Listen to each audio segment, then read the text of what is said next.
Hello, this is Donna Anderson, and I'm author of Lovefraud.com and the administrator for Lovefraud Continuing Education. And today I'm with Megan Lyons, who is an attorney, and she is going to be presenting a program for us which is called How to Navigate a Court Proceeding When the Opposing Party is a Sociopath or a Cluster B Disordered Individual. So welcome, Megan. We're so glad to have your program. Thank you. Okay, so what do you think is the biggest shock that your clients face when they have to deal with a personality disordered person in court? I think the biggest shock that they face, or the biggest obstacle for them, is just when they realize the level of depravity that their partner or former lover will sort of go to in the case, that there's no sort of standard of even human decency.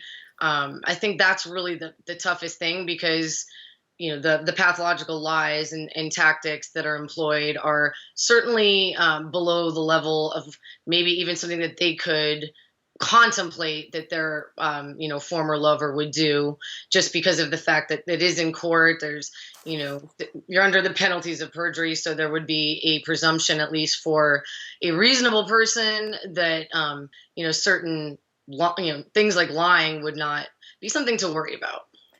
But it does happen. So how do disordered opponents use emotional persuasion, and why is it so effective?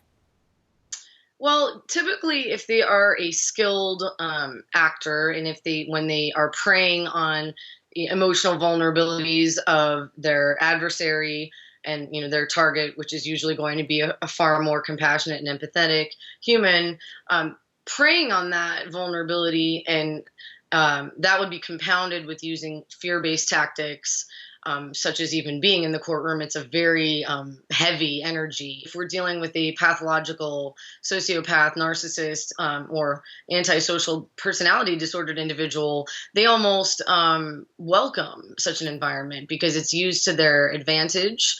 They don't really have that same fear in such an environment. In fact, they really use it, like I said, to their advantage. They capitalize on it. In fact, not only that, but they enjoy using the courtroom semantics and just the general environment to sort of act out. They kind of feed off of that energetic and emotional response that they can sort of induce in the judges even. And I mean, a really good judge, provided they're not also disordered, they will typically be able, I think, to see through some of these individuals because they've been doing it for so long. They can sort of, I think, pick up on when, depending on the skill level of the cluster B, they can pick up on these tactics and kind of see through it.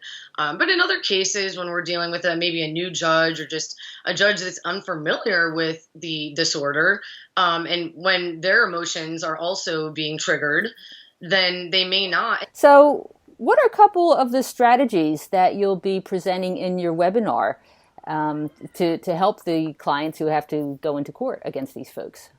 Obviously, there's a lot of legal strategies that I go over in the course that we can sort of arm ourselves and predict very unpredictable behavior. Okay. All right. Okay, Megan. Well, we're looking forward to your program. So I'm sure they'll have a lot of good information for people. And we'll see you then during the program. Thanks, Donna. Okay.